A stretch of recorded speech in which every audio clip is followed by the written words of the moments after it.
Hello बच्चों, welcome. तो officially आपके बोर्ड एग्जाम स्टार्ट हो चुके हैं और आपका हिंदी का एग्जाम भी हो चुका है। जी हाँ, अब आपके सिर्फ 10 डेज बच गए हैं साइंस के एग्जाम में, है ना भाई। 2 मार्च को हमारा एग्जाम है, 2 मार्च को हमारा एग्जाम है और हिंदी का एग्जाम होने के बाद आपके पास 10 दिन अब पूरे बच गए हैं साइंस के एग्जाम के लिए। तो इस दौरान इन 10 दिनों के लिए मैं आपके लिए एक एमसीक्यू सीरीज चला रहा हूं, जहां पे हम रोज इंपॉर्टेंट एमसीक्यूज जो हैं वो गूगल फॉर्म की तरह से शेयर करेंगे और वो एमसीक्यूज की एक्सप्लेनेशन में आपके लिए एक वीडियो लाऊंगा। ठीक है ना।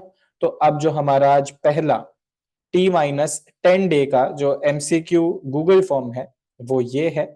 अगर आप चाहते हैं कि ये गूगल फॉर्म आपको यूट्यूब वीडियो से पहले मिल जाए तो आप लोग डिस्क्रिप्शन में जो नंबर है, मेरा नंबर है, उस पर आप व्हाट्सएप कर सकते हैं, जिससे कि मैं आपको ब्रॉडकास्ट में ऐड कर लूंगा और ये गूगल फॉर्म्स आपको मिल जाएंगे।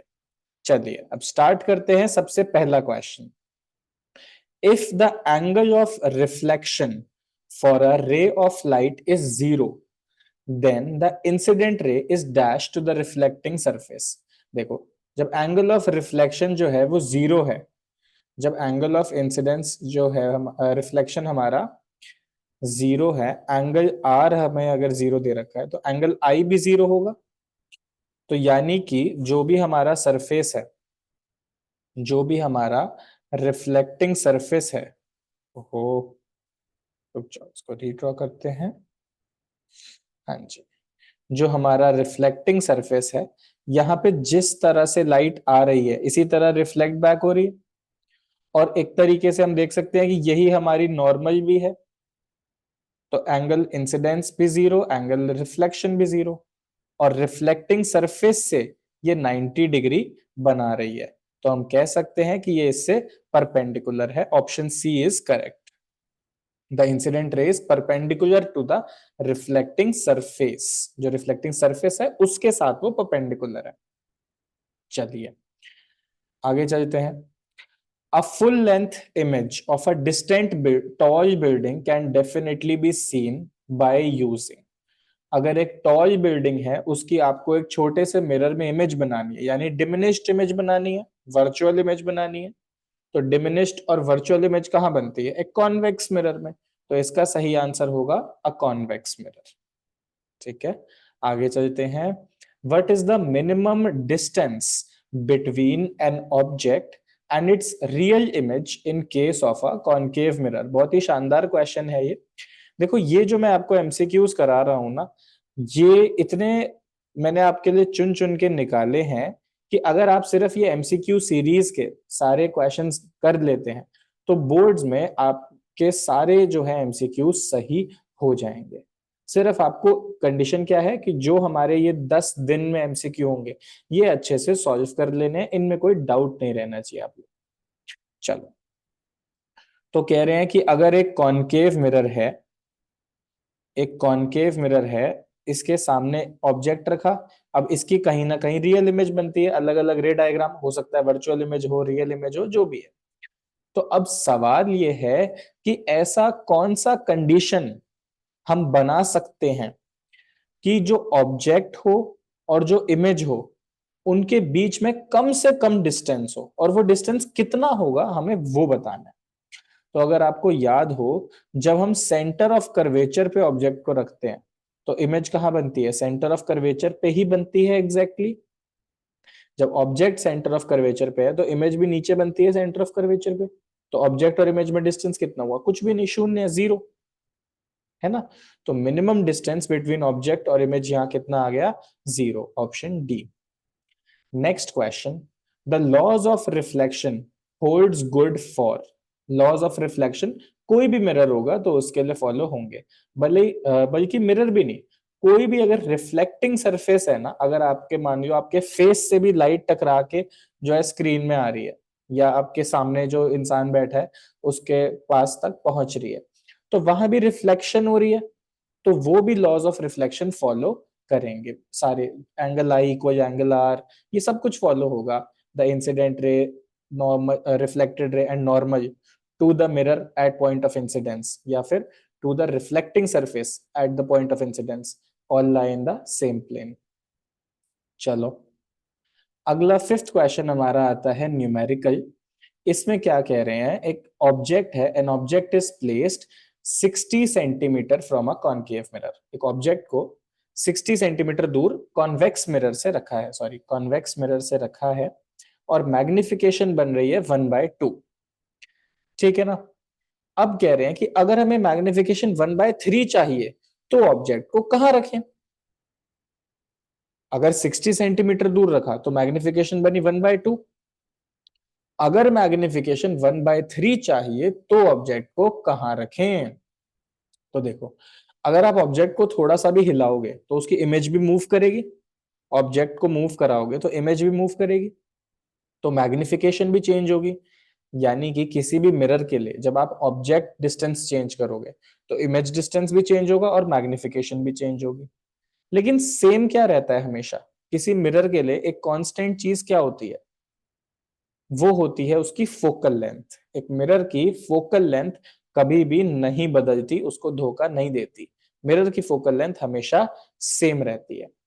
तो ये न्यूमेरिकल मैंने आपके लिए पहले से ही सॉल्व कर दिया था, जिससे हमारा थोड़ा समय बच जाए। इसको समझते हैं। देखो, एक कॉन्वेक्स मिरर लिया, इसमें हम केस 1 बनाएंगे पहले, जहां पे हमने बोला u is equals to -60 centimetre है, मैग्निफिकेशन 1/2।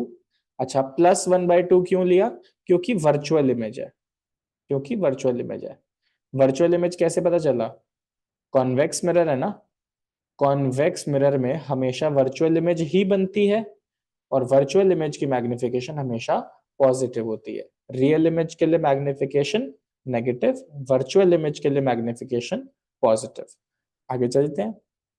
मैग्निफिकेशन फॉर्मूला लगाया, m इक्वल -v/u, v की वैल्यू आ गई 30, ये कैलकुलेशन आप लोग कर लोगे।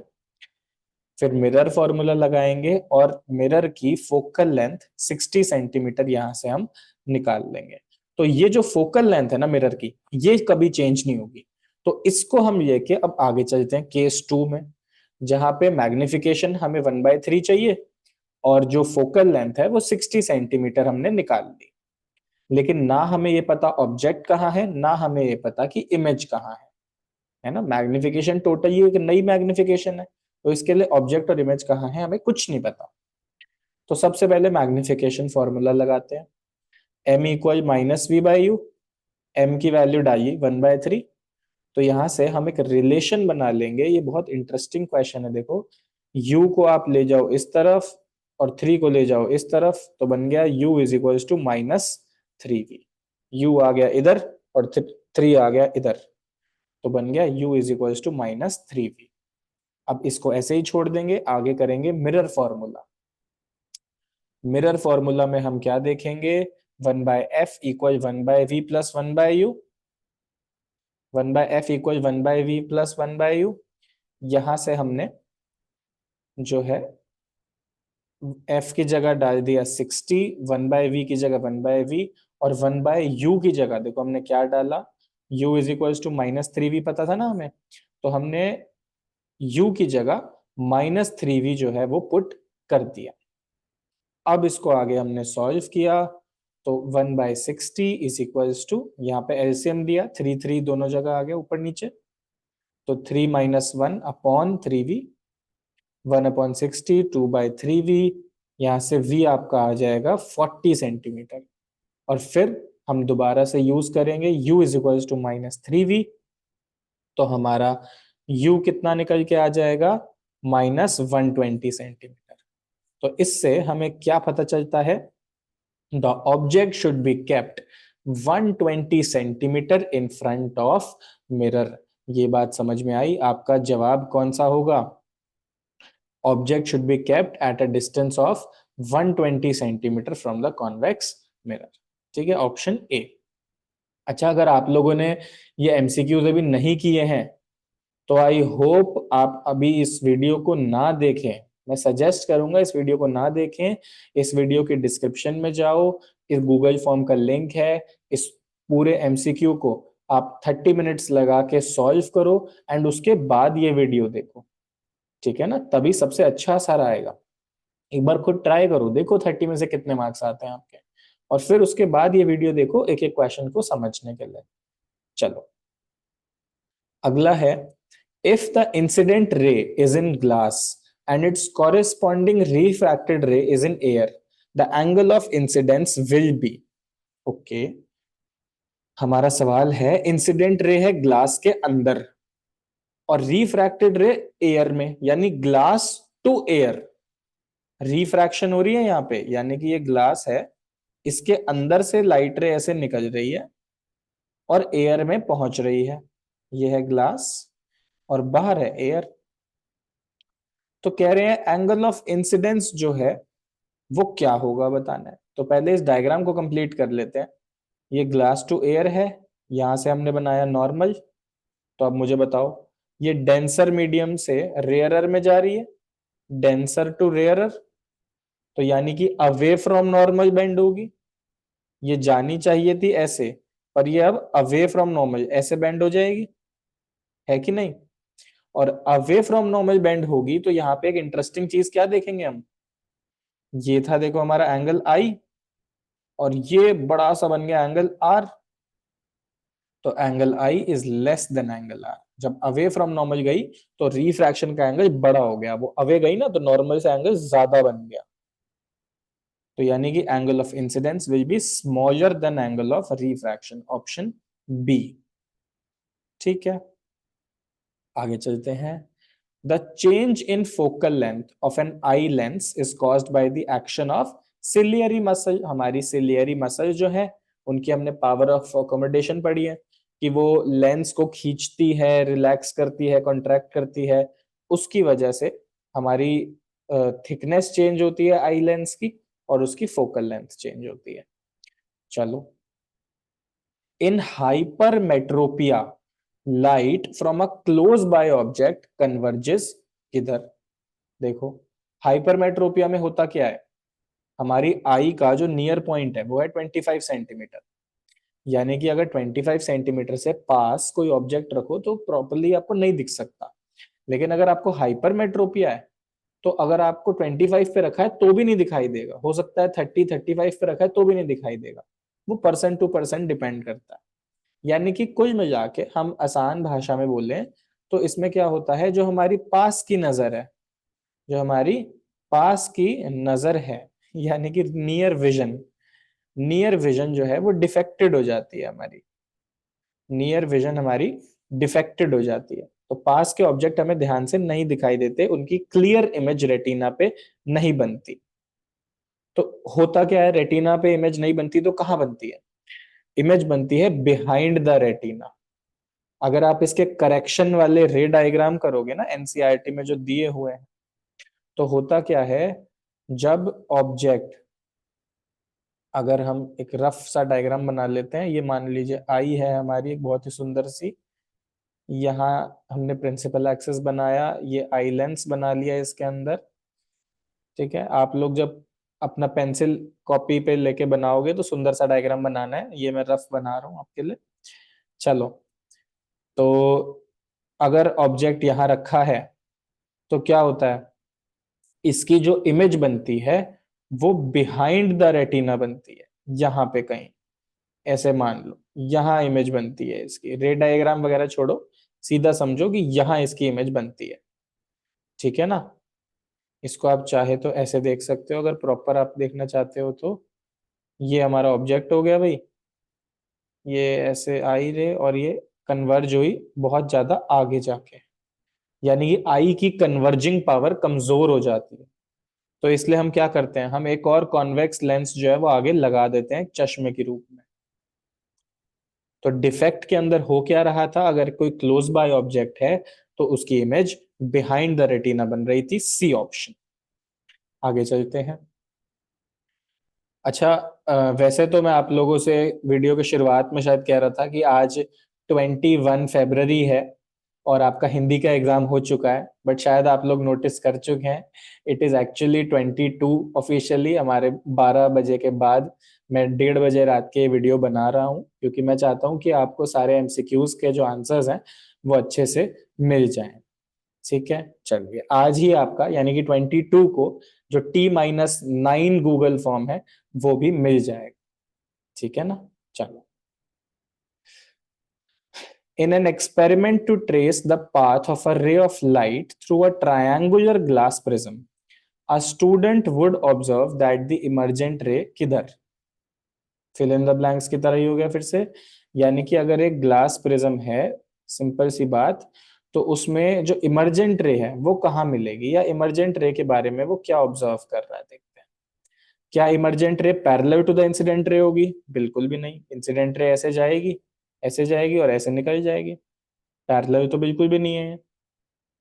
Is along the same direction of incident ray? नहीं, सेम डायरेक्शन भी नहीं है।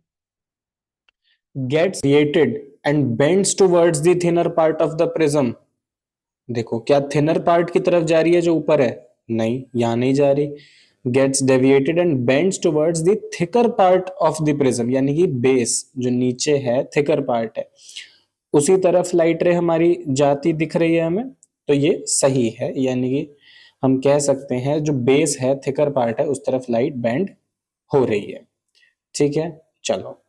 आप समझ गए होंगे शायद, मेरे ऑडियो में रिकॉर्ड करने में प्रॉब्लम हो गई थी, तो इसके आगे मैंने वॉइस ओवर आपके लिए बनाया है, जिससे कि हम पूरी वीडियो जो है समझ सकें। ये ऑडियो रिकॉर्ड नहीं हो पाई आगे की। चलिए, नेक्स्ट क्वेश्चन है, which light bends the most while passing through prism? हमारे कलर्स होते हैं VIBGYOR, violet, indigo blue, green, yellow, orange, red. तो जो रेड होता है, हमें पता है इसकी हाईएस्ट वेवलेंथ होती है। हाईएस्ट वेवलेंथ होने की वजह से ये सबसे कम हमारा स्कैटर होता है, लीस्ट स्कैटरिंग है, और बेंड भी सबसे कम होता है। इसमें हम कह सकते हैं कि लीस्ट बेंड होता है। तो मोस्ट बेंड कौन होता है, मोस्ट स्कैटर कौन होता है? वायलेट।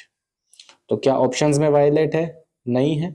तो हम देखेंगे उसके नीचे इंडिगो, वो भी नहीं है, उसके नीचे ब्लू, वो है। तो हमारा correct option is blue.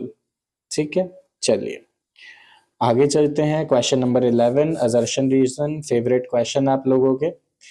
Assertion है हमारा, convex mirrors are used as rear view mirrors. तो ये बिल्कुल सही है हमारा, है ना। गाड़ियों में जो हमारे मिरर यूज होते हैं, रेयर व्यू मिरर, वो हमारे कॉन्वेक्स मिरर ही होते हैं। क्यों होते हैं वो बाद में देखेंगे, पहले इसको ट्रू मार्क कर देते हैं जरा। चलिए, convex mirrors always give an erect image of the object. जी हाँ, कॉन्वेक्स मिरर में हमेशा एक वर्चुअल इमेज बनती है, और वर्चुअल की वजह से वो इमेज हमेशा इरेक्ट ही होती है। ये बात इज बिल्कुल ट्रू। लेकिन क्या ये उसका रीजन है?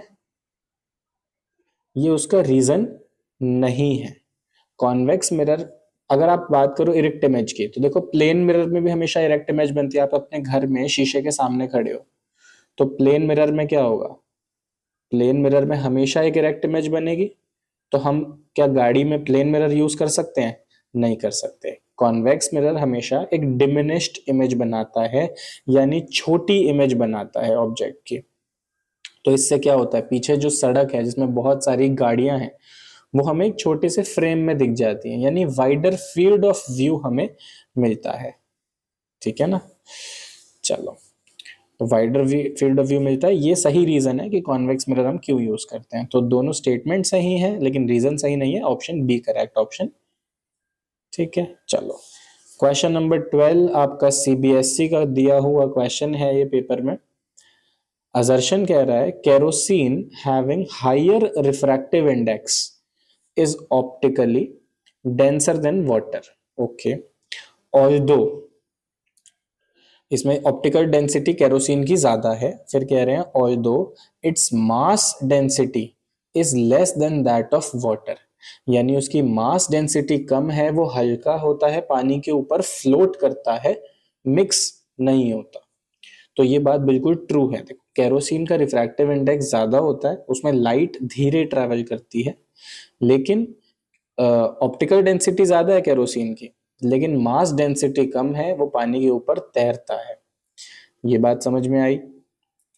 चलो, मास डेंसिटी यहाँ पे वही मैं आपको लिख के दिखा रहा था कि मास डेंसिटी और ऑप्टिकल डेंसिटी में अगर हम कंपेयर करें, तो ऑप्टिकल डेंसिटी कैसे देखी जाती है? कि उस मीडियम में स्पीड ऑफ लाइट क्या है।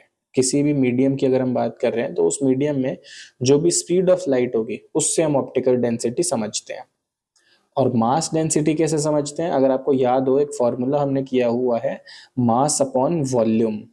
आपको फॉर्मूला याद रखने की कोई जरूरत नहीं है, सिर्फ समझाने के लिए मैं आपको बता रहा हूँ। मास डेंसिटी मतलब होता है कोई चीज थोड़ी सी अगर ले रहे हैं और वो बहुत हैवी है, जैसे आप कोई मेटल का ब्लॉक उठाओ, छोटा सा मेटल का ब्लॉक भी काफी हैवी है तो उसकी मास डेंसिटी ज्यादा है। कॉटन मास डेंसिटी कम है। तो अगर हम ऑप्टिकल डेंसिटीज में कंपेयर करें, केरोसिन की वाटर से ज्यादा है, मास डेंसिटी केरोसिन की कम है, वाटर की ज्यादा है। ठीक है ना। असर्शन बिल्कुल ट्रू है, रीजन भी बिल्कुल ट्रू है और एक करेक्ट एक्सप्लेनेशन है। एक बार आप इसको ढंग से पढ़ लो, समझ में अच्छे से आ जाएगा। ठीक है ना। चलो, तो यहाँ पे हमारा both are true and correct explanation, यानी कि ए ऑप्शन हमारा सही है। चलिए,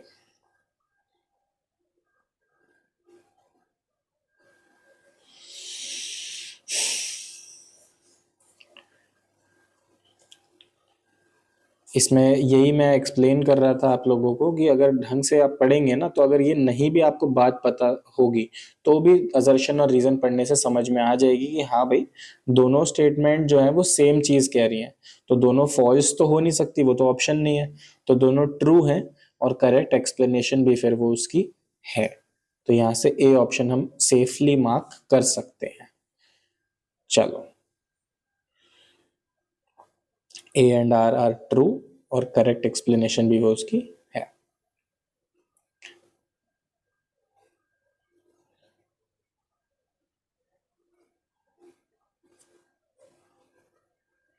नेक्स्ट क्वेश्चन है बहुत ही मजेदार question, focal length of a plane mirror is 0। तो सबसे पहले तो आप जान लो कि ये सेंटेंस सीधा सीधा फॉल्स है। प्लेन मिरर की फोकल लेंथ इंफिनिटी होती है। कितनी होती है? इंफिनिटी। ये सिंबल है हमारा इंफिनिटी का। ठीक है ना। तो अगर हम रीजन पढ़ें, for focal length of plane mirror, हमें फॉर्मूला पता है 1/f equal 1/v plus 1/u। True है बात। तो कह रहे हैं जहां पे u और v are same but opposite in sign, क्या ये बात ट्रू है या फॉल्स है? देखो, बिल्कुल ट्रू है। जब प्लेन मिरर की बात कर रहे हैं ना, तो u और v एग्जैक्टली इक्वल होता है लेकिन ऑपोजिट इन साइन। तो यानी a is false, r is true. आप d सेफली जो है टिक कर सकते हो। लेकिन अगर आपको जानना है कि प्लेन मिरर की फोकल लेंथ इंफिनिटी कैसे हुई, तो मिरर फॉर्मूला लगाया 1/f equal 1/u plus 1/v। 1/u की जगह, यानी u की जगह हमने -v रख दिया, तो 1/f आ गया 0। और अगर 1/f 0 है तो f कितना होगा? अगर 1/f 0 है तो f कितना होगा? f हो जाएगा हमारा 0, 1/0। यहाँ पे f हमारा कितना हो गया? 1/0, जो कि इक्वल होता है किसके? इन्फिनिटी के। हम f को उस तरफ ले गए, 0 को इधर ले आए, तो f हमारा क्या बन गया? इन्फिनिटी। अगर इस फ्रैक्शन में इन्फिनिटी कैसे आया, ये आपको बात नहीं समझ में आ रही है, तो सिंपली सोचो कि अगर मैंने आपको कहा कि भाई ये एक पिज्जा है, ये जाके ना 0 लोगों में बांट दो और फिर मुझे बताओ कितना बच गया। ठीक है ना। आपको मैंने कुछ सामान दिया और मैंने कहा इसको 0 हिस्सों में बांटना है, तो कितने लोगों में बट सकता है ये बताओ? अगर 0 लोगों में कोई चीज बांटनी है तो कितने हिस्सों में बट सकती है? इन्फिनिट हिस्सों में बट सकती है। सबको जो है, मतलब किसी को कुछ मिला ही नहीं, इन्फिनिट हिस्से हो गए एक तरीके से। यानी फ्रैक्शन में जब अपॉन में 0 आ जाए तो उसका मतलब हो जाता है इन्फिनिटी। चाहे वो 1/0 हो, चाहे 100/0 हो, चाहे 1,00,000/0 हो, ये सब हो जाता है इन्फिनिटी। ठीक है ना। चलो, यहाँ पे हमने एक इनसाइड जोक मारा था एक्चुअल वीडियो में, इन्फिनिटी स्टडी पॉइंट नाम को लेते हुए अपने। आगे चलते हैं। Question number 14, power of eye lens varies from 0 to 4 dioptre, iris can change thickness of eye lens. तो फॉल्स है हमारा रीजन, ये तो हमें क्लियरली पता है, इसमें तो हमें शायद डाउट होना ही नहीं चाहिए कि जो थिकनेस होती है वो सिलियरी मसल की वजह से चेंज होती है। तो अगर रीजन फॉल्स है तो असर्शन ऑटोमेटिकली ट्रू हो गया। रीजन फॉल्स है तो असर्शन ऑटोमेटिकली ट्रू हो गया। आंसर हमें पता चल गया सी है, A is true, R is false. लेकिन ये 0 to 4 डायोप्टर, ये तो कहीं नहीं पढ़ा हमने, ये कहां से एक नई चीज निकल के आई? जो ये 0 to 4 डायोप्टर वाली बात है, ये कहां से निकल के आ रही है एक्चुअली? देखो, हमें ये पता है कि जो हमारी आई होती है उसका रेंज ऑफ विजन क्या होता है, इन्फिनिटी से लेके 25 सेंटीमीटर। इन्फिनिटी से लेके 25 सेंटीमीटर हमारी आंख के आगे इतना आई देख लेती है। तो उतनी ही फोकल लेंस जो है अपनी बनाती रहती है ऑब्जेक्ट की प्रॉपर इमेज बनाने के लिए हमारी रेटिना पे। तो आप इससे ना मान सकते हो कि जो अगर इन्फिनिटी होगी फोकल लेंथ, तो आई को पावर कितनी चाहिए होती है, 0 डायोप्टर। और जितना ज्यादा पास आ जाएगा ऑब्जेक्ट, जितना ज्यादा ऑब्जेक्ट पास आ जाएगा उतनी पावर बढ़ती जाती है। तो 25 सेंटीमीटर पे पावर कितनी चाहिए होती है, 4 डायोप्टर। कैलकुलेट कर लो, 1/f सेंटीमीटर में है तो 1/25 सेंटीमीटर, या 100/25 कह लेंगे हम इसको, जो कि आ जाएगा 4 डायोप्टर। तो हमारी आई लेंस की पावर 0 से 4 डायोप्टर के बीच में ही लाई करती है। कॉन्वेक्स लेंस होता है तो पॉजिटिव में ही रहती है। चलो नेक्स्ट हमारा फिजिक्स का last question, a concave mirror and convex lens. देखो, ये जान लो आप कि आप एक मिरर ले रहे हो, लेंस ले रहे हो, उनकी कुछ ना कुछ फोकल लेंथ तो जरूर होगी। लेकिन अब हमने क्या किया, उनको पानी में डाल दिया। हमने एक कॉनकेव मिरर लिया, कॉन्वेक्स लेंस लिया, दोनों की फोकल लेंथ अभी हमने सेम रखी हुई थी, सेम फोकल लेंथ के हैं दोनों। जब पानी में डाल दिया तो उनकी फोकल लेंथ में क्या कोई चेंज आएगा? तो देखो, इसका बहुत सीधा साधा आंसर है कि अगर वो मिरर है तो उसकी फोकल लेंथ में कोई भी चेंज नहीं आएगा। मिरर की फोकल लेंथ होती है रेडियस ऑफ कर्वेचर अपॉन 2, चाहे पानी में डालो, चाहे आग में डालो, चाहे कहीं भी डालो। ट्रांसपेरेंट मीडियम होना चाहिए, ट्रांसपेरेंट मीडियम होना चाहिए जिससे कि वो मिरर की तरह काम भी कर पाए, तो फोकल लेंथ उसकी सेम रहेगी। हाँ, लेंस में कहानी घुमावदार है। लेंस को जब आप किसी मीडियम में डालोगे ना तो उसकी फोकल लेंथ चेंज हो जाती है। ट्रांसपेरेंट मीडियम होना चाहिए ऑब्वियसली, तो उसकी फोकल लेंथ क्या होगी, चेंज हो जाएगी। तो असर्शन इज फॉल्स। रीजन आप देख ही सकते हो, focal length of concave mirror is taken as negative according to sign convention. बिल्कुल ट्रू बात है। तो A is false, R is true, option D. जय माता दी। आगे चलते हैं फटाफट, चलो चलो चलो, केमिस्ट्री की तरफ आओ। क्या समझ रहे हैं इसमें? अच्छा, मैंने ये पूरा समझाया भी था इसमें फर्स्ट टाइम में कि क्यों होता है ऐसा कि मिरर में जो है चेंज नहीं होती है फोकल लेंथ और लेंस में होती है। आप इसको शॉर्ट में ऐसे समझ सकते हो कि मिरर में क्या हो रहा है कि जो उसका कर्वेचर है, सेंटर वहां से जो बन रहा है, सेंटर पॉइंट, उसके हाफ डिस्टेंस पे फोकस हमेशा रहेगा। लेकिन लेंस की अगर हम बात करें, लेंस का फोकस पॉइंट कहाँ होता है, जहां पे लाइट रेज कन्वर्ज होती हैं, जो पैरेलल इनकमिंग रेज हैं, जहां वो कन्वर्ज होंगी वो लेंस का फोकस होता है। तो जब एयर में है लेंस तो अलग तरह बिहेव करेगा, जब वाटर के अंदर है लेंस तो अलग तरह बिहेव करेगा। ठीक है ना, इसलिए लेंस की फोकल लेंथ चेंज हो जाती है पानी में जाने पे। चलो, ऑप्शन बी और 15th क्वेश्चन बहुत टाइम लगा दिया हमने, फॉल्स है, क्योंकि उसमें लिखा था they will still have the same focal length. तो ऑप्शन डी होगा इसका correct. Okay, yes, same focal length नहीं होगी दोनों की पानी में जाने के बाद। चलो जी, केमिस्ट्री आ गई हमारी फाइनली। इसमें है electrolysis of water is a decomposition reaction. ये रिएक्शन आप लोगों को अभी नहीं आती है तो बहुत बड़े गड्ढे में हो। H2O लिया, ऊपर से इलेक्ट्रिसिटी का हमने सिंबल बनाया, जो कि बिल्कुल फालतू है, सिंबल नहीं बनाते, इलेक्ट्रिसिटी लिखते हैं, ये मैंने ऐसे ही बना दिया है, आप ज्यादा आइडियाज मत ले लेना। तो अब हमें बताना है एनोड और कैथोड पे कौन सी गैस बनेगी। तो देखो, बैलेंसिंग तो आप लोग कर ही लोगे आई होप, लेकिन अब ये देखना है कि एनोड पे हाइड्रोजन है या कैथोड पे हाइड्रोजन है। तो याद रखो, एनोड पे होती है एनायन वाली चीजें, और एनायन कौन बनाता है, ऑक्सीजन, O2 नेगेटिव आयन बनाता है। तो यानी एनोड पे कौन सी गैस बनी, ऑक्सीजन गैस। और कैथोड पे कौन सी बनी, हाइड्रोजन गैस तो हमेशा कैथोड पे ही बनती है, याद रखो इसको, तो कोई इसमें डाउट ही नहीं है, ठीक है ना। कैथोड जब भी है तो हाइड्रोजन गैस। चलो, तो अब रेशो क्या है, हमें बताना है एनोड एंड कैथोड का रेशो। तो एनोड पे हो गया 1, कैथोड पे हो गया 2, तो आंसर हो गया 1:2, ऑप्शन डी सही है। आगे चलिए। अच्छा, अभी तक ना मेरे पास, वैसे मैं आप लोगों को बात बताऊं, 34 रिस्पॉन्सेज आ चुके हैं जैसा आप देख रहे हो, और किसी भी बच्चे के फुल मार्क्स नहीं आए अभी तक एमसीक्यू में।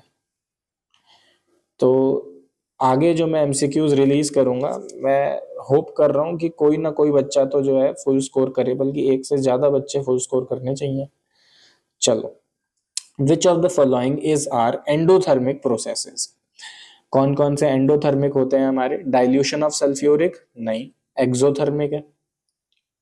Sublimation of dry ice, sublimation of dry ice में क्या हो रहा है कि आपने ड्राई आइस ली, यानी कि फ्रोजन कार्बन डाइऑक्साइड, उसको गर्म किया और वो CO2 गैस बन गई, और वो CO2 गैस बन गई।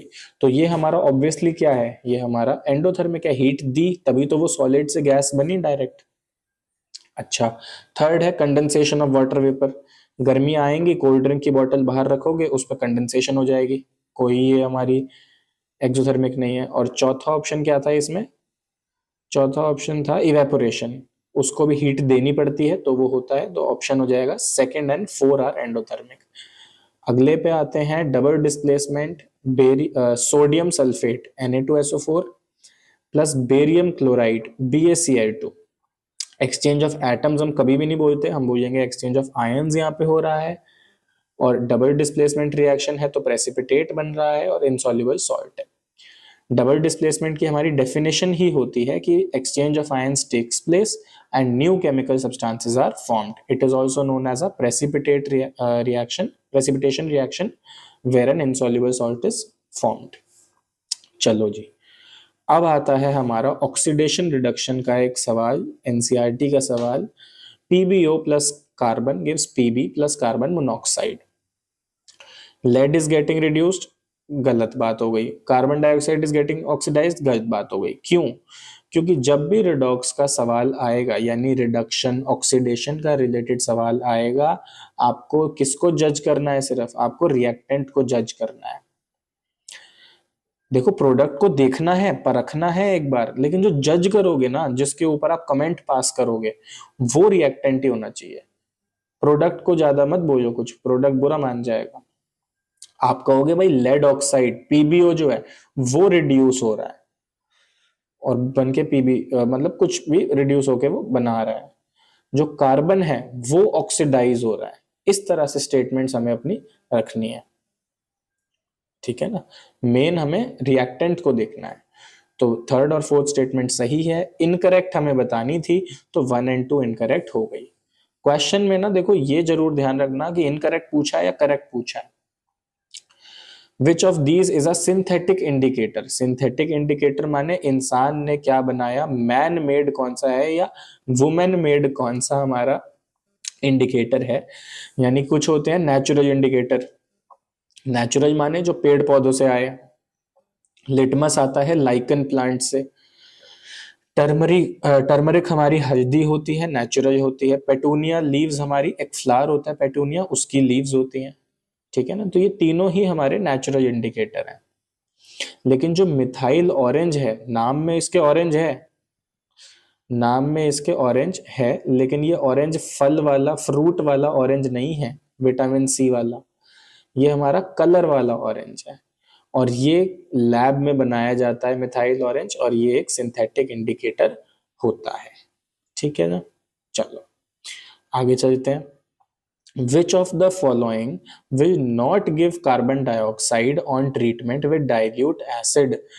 तो देखो, कार्बन डाइऑक्साइड प्लस मतलब सॉरी, कोई सब्सटेंस जब एसिड के साथ रिएक्ट करता है तो CO2 कब देता है, जब उसके अंदर प्रेजेंट हो कोई कार्बोनेट या बाइकार्बोनेट। तो मार्बल हो गया कैल्शियम कार्बोनेट, उस बिल्कुल CO2 देगा वो, salt plus CO2 plus H2O, ठीक है ना। फिर हमारा लाइमस्टोन CaCO3 हो गया, ये भी बिल्कुल सेम रिएक्शन करेगा। अच्छा, मार्बल और लाइमस्टोन ना, आपको ये बात पता होनी चाहिए कि दोनों कैल्शियम कार्बोनेट होते हैं, लेकिन फिर भी दोनों जो है वो एग्जैक्टली सेम नहीं होते। ठीक है ना, दोनों में फर्क होता है। जब आप हायर लेवल्स पे केमिस्ट्री पढ़ोगे तो इस बात को और समझोगे अच्छे से कि केमिकल फॉर्मूला तो दोनों का CaCO3 है, लेकिन फिर भी इनके स्ट्रक्चर में, इनके अरेंजमेंट ऑफ एटम्स में फर्क होता है। बेकिंग सोडा NaHCO3 बाइकार्बोनेट है, तो एसिड के साथ CO2 देगा। लाइम कैल्शियम ऑक्साइड CaO, ये CO2 के साथ, सॉरी, ये HCl के साथ या कोई भी डाइल्यूट एसिड के साथ CO2 नहीं देगा। क्यों नहीं देगा? बेचारे पे कार्बन है ही नहीं, तो देगा कहां से? अलग से थोड़ी बना लाएगा। आगे आ जाओ, लाइम उसका करेक्ट आंसर था 21 का। चल 22nd, mild non corrosive basic salt is. देखो अब जो हमारी सॉल्ट्स होती हैं, इस ना पहले क्वेश्चन में एक बात समझो, जो शुरू के 3 शब्द हैं माइल्ड नॉन कोरोसिव, ये बड़े अजीब से हैं। तो यहाँ पे मैंने वही कहा कि इलीगल सी मैं आपको टिप देता हूँ, केमिस्ट्री के ना कई क्वेश्चंस में ये चल जाएगी कि जहां भी आपको कुछ ऐसे शब्द लगे जो मतलब उनका आपको अच्छे से नहीं समझ में आ रहा है, या वो क्या कहना चाह रहे हैं, आपको कंफ्यूज कर रहे हैं वो, तो उन शब्दों को ना आप काट दो, उनको पढ़ो ही मत। ये माइल्ड नॉन कोरोसिव अजीब से लग रहे हैं पढ़ने में, तो इन्हें पढ़ो ही मत।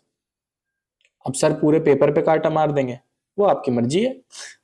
तो देखो, बेसिक सॉल्ट इज, सिर्फ इतना ही पढ़ोगे ना, इससे भी बता दोगे कि बेसिक सॉल्ट कौन सी है। बेसिक सॉल्ट जिसने थोड़ा सा भी पढ़ा है कि एसिड बेस कैसे पता लगाते हैं, वो बता देगा कि डी ऑप्शन सही है, NaHCO3। क्योंकि हम कह सकते हैं कि NaHCO3 में बेस लगा NaOH, एसिड लगा H2CO3, यानी कि NaOH strong base, H2CO3 weak acid. तो इससे हमारी एक बेसिक सॉल्ट जो है वो बनके तैयार हो जाएगी, NaHCO3। ठीक है, ऑप्शन डी। आगे चलते हैं, among the following the metal with lowest density. Lowest density, देखो ऐसे हमने मेटल किए थे ना, वो जो चाकू की धार से भी कट जाते हैं, चाकू रखो और प्यार से कट जाएंगे, सॉफ्ट मेटल। कौन से होते हैं? Lithium, sodium, potassium. तो इनकी डेंसिटी बहुत कम होती है, इसीलिए चाकू से कट जाते हैं। तो ऑप्शन में लिथियम था, हम टिक कर देंगे, ऑप्शन ए करेक्ट। आगे चलते हैं, dash is the most ductile metal. तो इस पे तो भाई क्या ही बोले, जिसको ये नहीं आता ना, तो आपको मैंने वही टिप देनी है कि आप एनसीईआरटी उठाओ और एक एक लाइन जो है केमिस्ट्री की पढ़ना शुरू कर दो। माना आपका इंग्लिश का पेपर है, लेकिन फिर भी जो है आप एनसीईआरटी खत्म कर दो, केमिस्ट्री की रीड करनी बिफोर इंग्लिश एग्जाम। इसका आंसर गोल्ड है, बुक में बहुत अच्छे से ये दिया हुआ है डायरेक्ट, और बुक में एक एग्जाम्पल भी दिया हुआ है, जिससे कि बच्चों को याद रहे कि अगर आप सिर्फ 1 ग्राम सोना लेते हो ना, कितना ही होता है 1 ग्राम सोना, थोड़ा सा, तो उसको अगर आप वायर में कन्वर्ट करो, डक्टिलिटी उसकी चेक करो, तो 2 किलोमीटर लंबी वायर जो है गोल्ड की बनाई जा सकती है। यानी इतना ज्यादा डक्टाइल मेटल होता है, पतली सी वायर आ जाती है। Which of the following are not ionic compound. Ionic कौन नहीं है? पहली बात तो जो आयोनिक नहीं होगा वो क्या होगा? कोवैलेंट। जो आयोनिक नहीं होगा वो क्या होगा? कोवैलेंट। आयोनिक कौन है? जो मेटल और नॉन मेटल से बने हैं। आयोनिक कौन है? जो मेटल और नॉन मेटल से बने हैं। और कोवैलेंट कौन है? जो नॉन मेटल से बने हैं।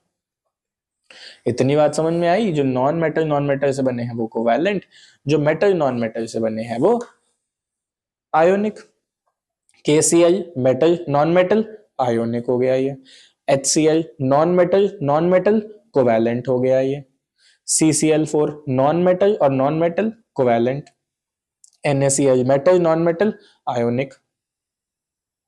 क्या बताना था? नॉट आयोनिक, तो second and third B option correct है। आगे चलते हैं, असर्शन रीजन, आप लोगों के फेवरेट क्वेश्चन है ना जी। चलो, ये ना माइक ने आज साथ नहीं दिया। चलो, वॉइस ओवर में आप लोगों को दोबारा समझा रहे हैं। तो अब यहाँ पे ना, हाँ, कुछ बच्चों को डाउट आता है कि HCl जो है वो आयंस में तो टूट जाता है, H+ और Cl-, लेकिन आपने बोला ये कोवैलेंट है। कोवैलेंट कंपाउंड आयन में टूट रहा है, ये कौन सी कहानी है? कोवैलेंट कंपाउंड आयन में टूट रहा है, ये कब से होने लगा? आयनिक कंपाउंड टूटता था, NaCl पानी में डालो, Na+ और Cl- निकल आएंगे। तो फिर HCl जो कि स्ट्रॉन्ग एसिड है, आयन में टूटेगा ही टूटेगा। ये हम कोवैलेंट क्यों कह रहे हैं?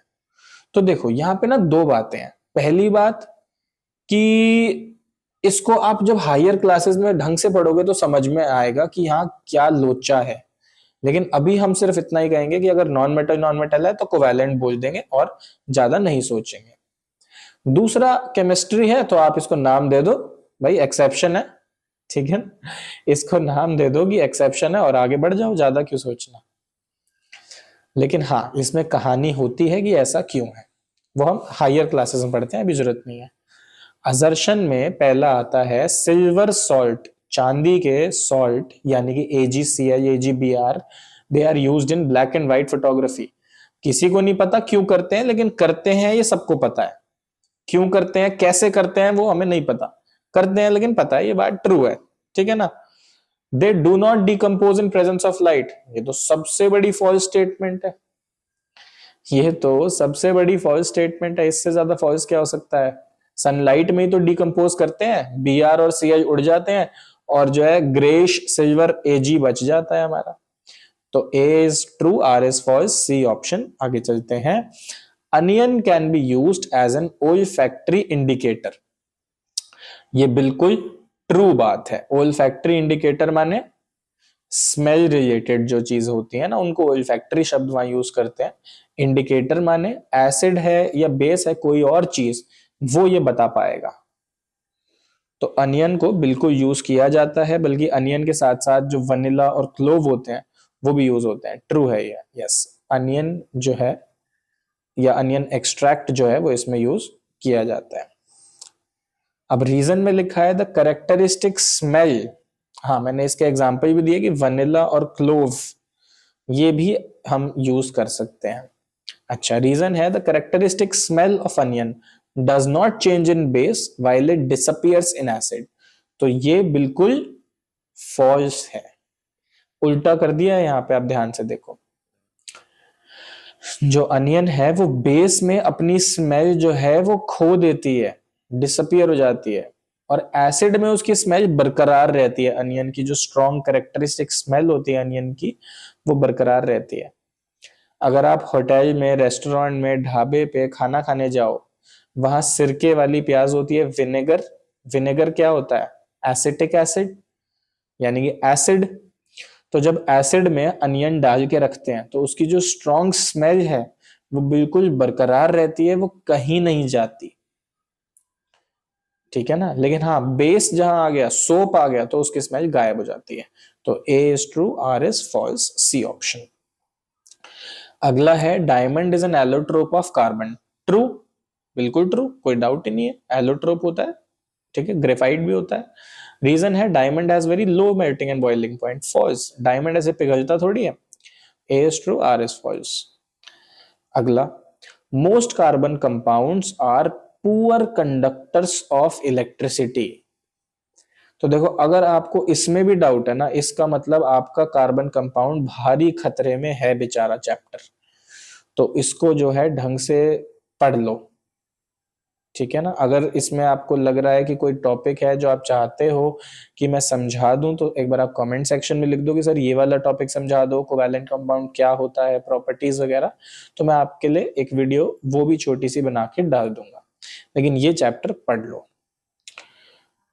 ये बात बिल्कुल ट्रू है, पुअर कंडक्टर ऑफ इलेक्ट्रिसिटी होते हैं। दूसरी बात है, forces of attraction between molecules of a carbon compound are not very strong.